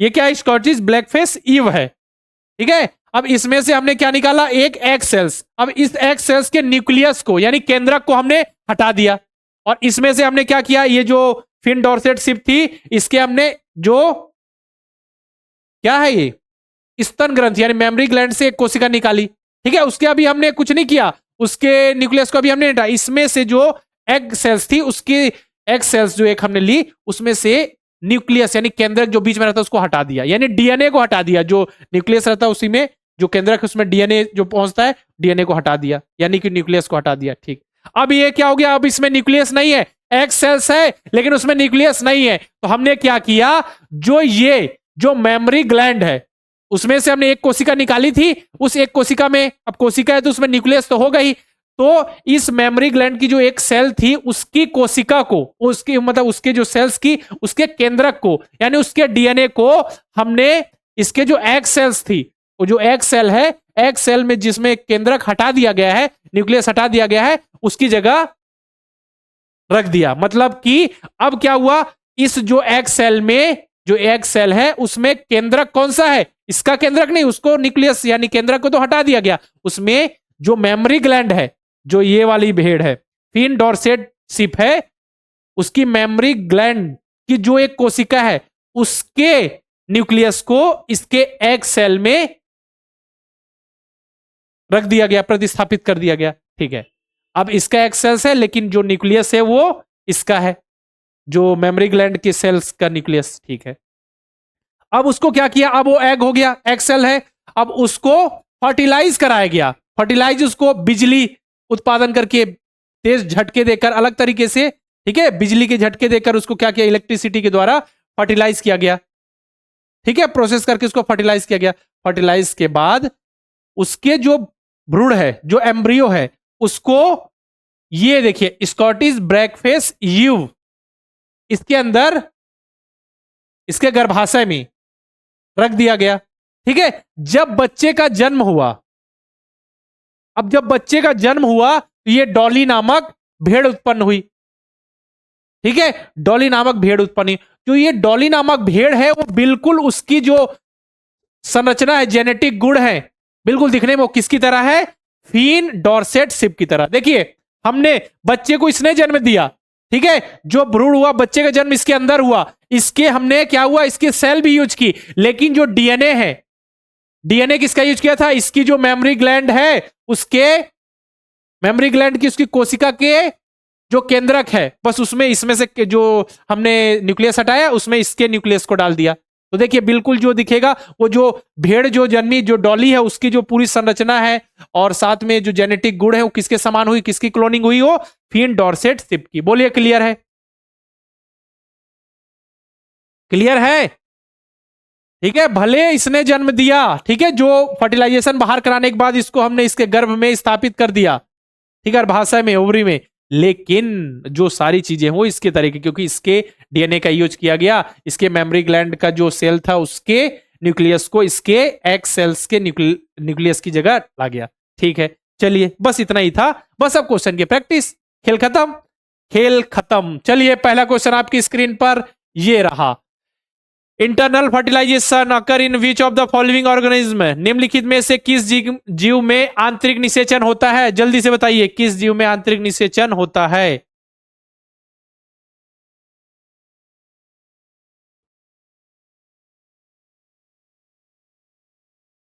जल्दी, किसमें होता है इंटरनल फर्टिलाइजेशन, इंटरनल फर्टिलाइजेशन मेढक में, मेढक में तो एक्सटर्नल होता है, फिश में भी एक्सटर्नल होता है। और हाइड्रा, हाइड्रा कैसे, बताइए हाइड्रा में क्या होता है, अब मुझे बताइए, हमको पता है इसका आंसर होगा गाय, गाय में इंटरनल फर्टिलाइजेशन होता है, यानी कि mail gametes and female gametes का जो फ्यूजन होता है वो मेल बॉडी के अंदर होता है। और हाइड्रा में क्या होता है बेटा, हाइड्रा में फर्टिलाइजेशन जो होता है, फर्टिलाइजेशन होता है क्या, नहीं, उसमें तो बडिंग का प्रोसेस होता है, बडिंग, अभी तक किसी ने नहीं बताया, किसने बताया, बडिंग होता है उसमें, बडिंग बताया था, मुकुलन। ठीक है, वो तो असेक्सुअल रिप्रोडक्शन हो गया, पता है ना सभी को, आंसर आएगा डी, बहुत बढ़िया, वेरी गुड। चलिए question number second, in which of the following animals does not occur internal fertilisation, निम्नलिखित में किस जानवर में आंतरिक निषेचन नहीं होता। अब देखिए आंतरिक निषेचन नहीं होता, इसमें तो होता है, डॉग में भी होता है, ह्यूमन में भी इंटरनल फर्टिलाइजेशन होता है, लेकिन मेढक में क्या होता है, मेढक में होता है बेटा एक्सटर्नल। External fertilisation. ठीक है, यहां तो क्या था, इसमें पूछा था कि इंटरनल फर्टिलाइजेशन होता है तो गाय में होता है, इसमें नहीं होता तो किसमें नहीं होता, इसमें नहीं होता, मेढक में नहीं होता तो मेढक में एक्सटर्नल होता, ऑप्शन नंबर डी। चलिए third question, in animals which undergo external fertilisation where does the development of the embryo take place, जिन जानवरों में बाह्य निषेचन होता है उनमें भ्रूण का विकास कहां होता है, जरा बताइए, एम्ब्रियो का डेवलपमेंट कहां होता है, मैंने बताया आपको, जल्दी से बताइए। बाह्य निषेचन हो रहा है मतलब एक्सटर्नल फर्टिलाइजेशन हो रहा है, तो जो एम्ब्रियो का जो ग्रोथ होगा, डेवलपमेंट होगा, वो कहां होगा, गर्भाशय के अंदर, मादा शरीर के अंदर, एक्सटर्नल में, मादा शरीर के अंदर तो होगा ही नहीं। ठीक है, गर्भाशय के अंदर कैसे होगा, यूटेरस के अंदर, जब वो मादा शरीर के अंदर, फीमेल बॉडी के अंदर नहीं होता, ये भी गलत हो गया। कहां होता है, एक्सटर्नल में, बाहर होता है ना। ठीक है, अब नेक्स्ट है इनसाइड द अंडवाहिनी के अंदर, यानी कि जो ओविडक्ट या फेलोपियन ट्यूब के अंदर, ये भी गलत है। तो होता कहां है, मादा शरीर के बाहर होता है, अंडे की खोल में। मैंने बताया ना, जो फीमेल फ्रॉक्स होती है, जो मेढक होती है, फीमेल मादा मेढक, वो क्या बहुत सारे अंडे देती है, जो अंडे होती है एक जेली जैसी संरचना के परत से घिरी होती है, और जब उनको मिलता है तो फर्टिलाइज होती है बाहर ही। ठीक है, तो कहां होता है, उसी खोल में जो लेयर होता है, उसी में जो एग्स है स्पर्म के द्वारा फर्टिलाइज होते हैं, फिर उसमें जो भ्रूण है यानी एम्ब्रियो का ग्रोथ होता है, फिर धीरे से उसमें से उसके बच्चे होते हैं, धीरे से फिर मेढक से टेडपॉल, फिर लेटर टेडपॉल, फिर वो फ्रॉग बन जाता है बड़ा, है ना, C. Question number 4, the animals which give birth to young ones are called, वे जानवर जो बच्चों को जन्म देते हैं उन्हें क्या कहते हैं, बताइए। ऐसे जानवर जो डायरेक्ट बच्चों को जन्म देते हैं, और ऐसे भी कुछ जानवर हैं जो डायरेक्ट अंडे देते हैं, फिर अंडे से बच्चे होते हैं। तो जो बच्चों को जन्म देते हैं उसे हम कहते हैं विविपोरस, जिसे जरायुज जंतु कहते हैं, जरायुज। ठीक है, हाँ सी।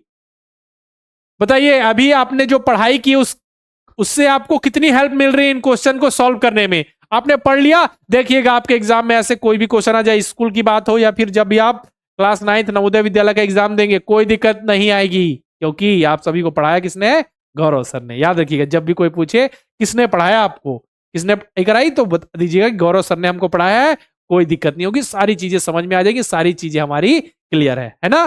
ठीक है, चलिए 5th क्वेश्चन में चले। द ट्रांसफॉर्मेशन ऑफ, ये क्या क्वेश्चन था, चाहिए हो गया ना, ठीक है। नेक्स्ट है the transformation of larva into adult through a drastic change is called, larva का वयस्क में परिवर्तन, मैंने क्या बोला, लार्वा जो है वयस्क में परिवर्तन हो तीव्र बदलाव के साथ, ठीक है, तो उसे क्या कहते हैं, मेटामॉर्फोसिस, यानी कि मेटामॉर्फोसिस यानी कि कायांतरण, रूप में परिवर्तन, काया में परिवर्तन, कायांतरण।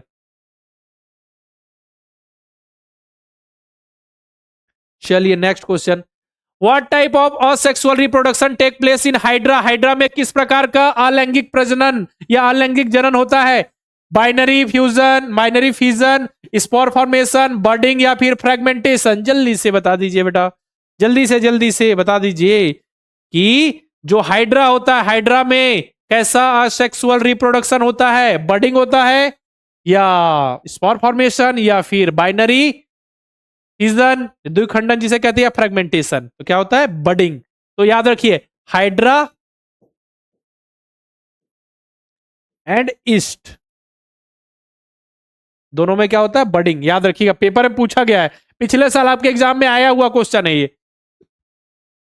7th, which of the following is the characteristic of asexual reproduction, लिखित निम्नलिखित में से कौन अलैंगिक प्रजनन की या अलैंगिक जनन की एक विशेषता है, यह दो जनकों को शामिल कर, दो पेरेंट्स नहीं होते, असेक्सुअल में कहां दो पेरेंट्स होते हैं, यह विविधता उत्पन्न करता है, रिजल्ट इन वेरिएशन, विविधता उत्पन्न करता है, ये नहीं, विविधता कैसे उत्पन्न करेगा, विविधता मीन्स अलग अलग तरीके के पौधे, कैसे जैसा हो रहा है उसी तरीके के पौधे तो होंगे ना उत्पन्न, पौधे या जीव उसी तरीके के, नहीं, इसमें केवल एक ही जनक होता है, जी हाँ बिल्कुल सही है, यह हमेशा निषेचन के माध्यम से, फर्टिलाइजेशन के माध्यम से हो, जरूरी थोड़ी है, हमेशा जरूरी नहीं है, ठीक है, ये जरूरी, ये बिल्कुल नहीं होता, ठीक है, ऑप्शन नंबर सी, जैसे कि बडिंग हो गया, स्पोर फॉर्मेशन हो गया, ठीक है, बाइनरी फ्यूजन हो गया, इसमें कहां से कौन सा आपको लग रहा है यहां पे फर्टिलाइजेशन हो रहा है, नहीं हो रहा है,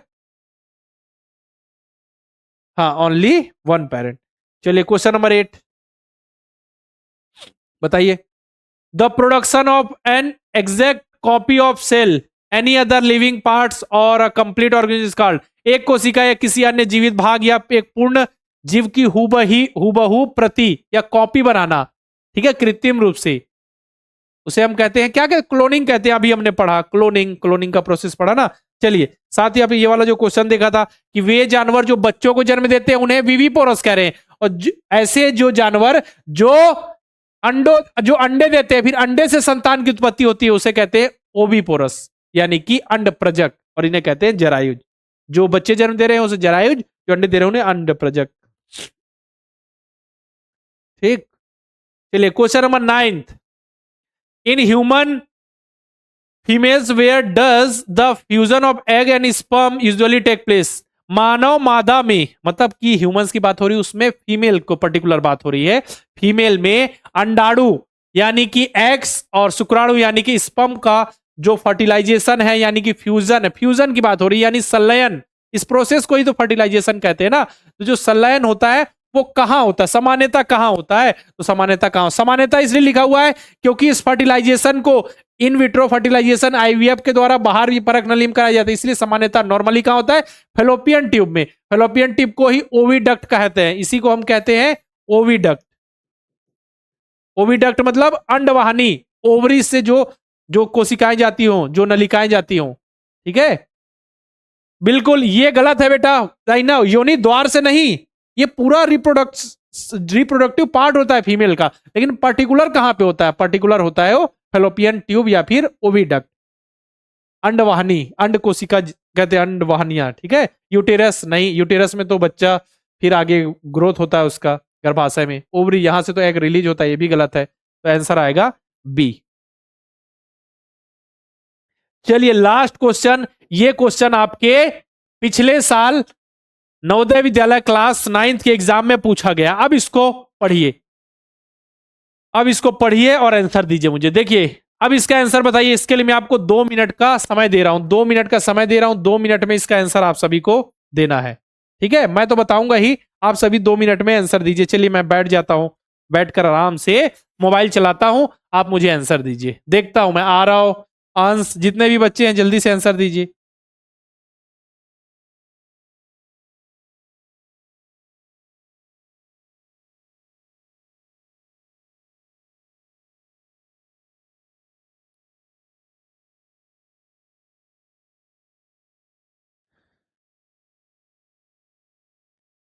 दो मिनट का समय है, बताइए बताइए। आयुष, अच्छा अच्छा, इसमें से कौन कौन से सही है, सुनिए सुनिए, इसमें केवल एक आंसर सही नहीं है, इसके लिए ऑप्शन ये है, ऑप्शन नोट कीजिए। ओनली वन, इसके बाद है 1 2 4, 2 एंड 3 एंड 3 एंड 4, ये 4 ऑप्शन है, ठीक है।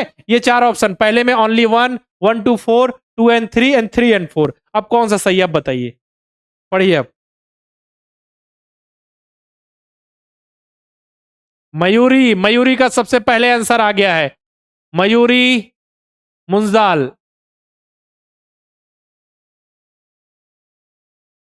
पूछा जा रहा है which of the following statement is a true reason to explain the production of large number of eggs and sperm in fish. मतलब जो मछलियों की बात हो रही है, मछलियां बहुत अधिक संख्या में, पता है मछली और मेढक का बताया, बहुत अधिक संख्या में अंडे और शुक्राणु यानी एग एंड स्पर्म उत्पन्न करते हैं, ठीक है। जो फीमेल होंगी वो एग और जो मेल होंगे वो स्पर्म। उसके संबंध में कौन सा कथन सही है, क्यों इतने ज्यादा मात्रा में स्पर्म और जो अंडे हैं, एग्स जो है वो उत्पन्न करती, क्यों? अंडे, पहला है अंडे तथा शुक्राणु नियमित जल की गति, वर्षा और वायु से प्रभावित होते रहते हैं, बिल्कुल सही बात है, ये तो बिल्कुल। मोहित का भी आंसर सही है। प्रशांत, आंसर गलत है बेटा। अर्णव का सही है, ठीक है। ललित, ठीक है। चलिए मैं बताता हूं, अब ज्यादा मात्रा में वो स्पर्म एंड एग का प्रोडक्शन क्यों करती हैं, इसलिए जैसे कि ज्यादा से ज्यादा एग और जो स्पर्म है उसका रिलीज इसलिए किया जाता है क्योंकि देखिए जल की गति है, हवा है, ठीक है, वायु है, मतलब वायु हवा देखिए वर्षा से प्रभावित होकर क्या होते, जो एग है एंड स्पर्म है उनका फर्टिलाइजेशन नहीं हो पाता, इसलिए ज्यादा से ज्यादा अमाउंट में करेंगे एग और स्पर्म को रिलीज, तो चांसेस है कि फर्टिलाइजेशन किसी न किसी में हो जाए, मतलब कुछ बच्चे के हो जाएंगे फर्टिलाइजेशन के बाद। ठीक है, ये बिल्कुल सही है कि अंडे जो होते हैं वो नियमित जल की गति, जो जल की स्पीड होती है, ठीक है, मूवमेंट होता है जो जल का, वर्षा और वायु से प्रभावित होती है, तो सही है। अनेक अंडों तथा शुक्राणुओं द्वारा का उत्पन्न होना यह सुनिश्चित करता है कि निषेचन के बेहतर अवसर संयोग प्राप्त होते हैं। Production of more eggs and sperm ensure better chance of fertilisation, बिल्कुल सही बात है बेटा, क्योंकि ज्यादा से ज्यादा एग होंगे और ज्यादा से ज्यादा स्पर्म होंगे तो क्या होगा, कुछ एग डिस्ट्रॉय भी हो गए। ठीक है, तो फर्टिलाइजेशन, इतने सारे एग हैं तो कुछ किसी ना किसी का फर्टिलाइजेशन तो हो जाएगा ना, ज्यादा मात्रा में है तो ये बिल्कुल सही है, ये बिल्कुल सही है। अगर कम मात्रा में करेंगे तो सब डिस्ट्रॉय होगा, तो कहां से फिर फर्टिलाइजेशन होगा। लेकिन ज्यादा मात्रा में है तो कुछ डिस्ट्रॉय होगा, तो कुछ तो होंगे जिनमें फर्टिलाइजेशन के चांसेस बढ़ेंगे। तो एक ज्यादा से ज्यादा एग्स रिलीज और स्पर्म रिलीज करने का है कि फर्टिलाइजेशन के चांसेस बेहतर हो रहे हैं। ठीक, नेक्स्ट क्वेश्चन है, जल में प्रचुर मात्रा में प्राप्त भोजन के कारण, क्या बोला जाए, अच्छा भोज्य पदार्थ या भोजन के कारण जलचर प्राणी अनेक अंडे उत्पन्न करते हैं। The large number of eggs are produce by the aquatic animal due to the plenty of foods available in water. ये कारण नहीं है, ज्यादा से ज्यादा एग और स्पर्म रिलीज करने का कोई कारण थोड़ी है कि उसमें जो पानी है, एक्वेटिक जो कंडीशन है वहां पे ज्यादा खाने की सुविधा, ये नहीं है, ये बिल्कुल नहीं है। ठीक है, तालाब या जलाशय में पाए जाने वाले अन्य जीव भी अंडे का भक्षण कर सकते हैं। Eggs may also be eaten by the animals in pond, या फिर जो भी एक्वेटिक जो कंडीशन है जल में। ठीक है, तो कहने का मतलब ये है कि ज्यादा से ज्यादा एग और स्पर्म इसलिए रिलीज किए जाते हैं क्योंकि कुछ जो जलीय जीव जंतु है, जो जलीय जीव जंतु है, ये जो एग्स है इन्हीं को अपने भोजन के रूप में करते हैं, मतलब उनका भक्षण कर जाते हैं। तो सही बात है, ज्यादा से ज्यादा एग होंगे तो चलिए कुछ जो जीव जंतु है कुछ एग्स को खा भी गए, डिस्ट्रॉय भी कर दिया, तो कुछ तो बचे जो चांसेस तो है फर्टिलाइजेशन का, तो ये बिल्कुल सही बात है। तो देखिए कौन सा कथन सही है, तो फर्स्ट, सेकेंड एंड फोर्थ, तो फर्स्ट, सेकेंड एंड फोर्थ मतलब ऑप्शन नंबर बी आपका आंसर है, ऑप्शन नंबर बी आपका आंसर है। किसका किसका आंसर बी आ रहा है, हाँ बिल्कुल सुरेश जांगीड़। ठीक है बेटा, वेरी गुड वेरी गुड। इस चैप्टर का हो गया आप स्वाहा, फिनिश, टाटा बाय बाय। इस चैप्टर को हमने कर दिया खत्म। ठीक है, अब 10 में से कितने क्वेश्चन सही हुए जरा एक बार आप सभी लिखकर मुझे बताइए। बहुत अच्छे से इस चैप्टर को हमने पढ़ा स्टार्टिंग से, कल से पढ़ा, 2 लेक्चर में ये चैप्टर अच्छे से कंप्लीट हो गया। नेक्स्ट चैप्टर अब नेक्स्ट क्लास से स्टार्ट करेंगे, तो आप सभी को अच्छे से पढ़ाई करनी है, मेहनत करनी है। और बाकी तो जब भी नेक्स्ट चैप्टर का आपको पता है सैटरडे को प्रैक्टिस सीट, आपको संडे को जो भी चैप्टर होगा उसका टेस्ट हो जाएगा, आपके लिए टेस्ट दे दिया जाता है, प्रैक्टिस सीट आप सॉल्व कर लेते हैं। इस तरीके से अच्छे से क्वेश्चन की प्रैक्टिस करते हुए हम सभी चलते हैं। अच्छा से सबको समझ में आ गया, एक बार मुझे कमेंट बॉक्स में बता दीजिए सर जी समझ आ गया, कोई दिक्कत नहीं है, आ गया ना। चलिए वेरी गुड वेरी गुड। फिर आज की क्लास को रखते हैं यहीं तक, मिलते हैं नेक्स्ट क्लास में, तब तक के लिए अलविदा, गुड नाइट, बाय बाय।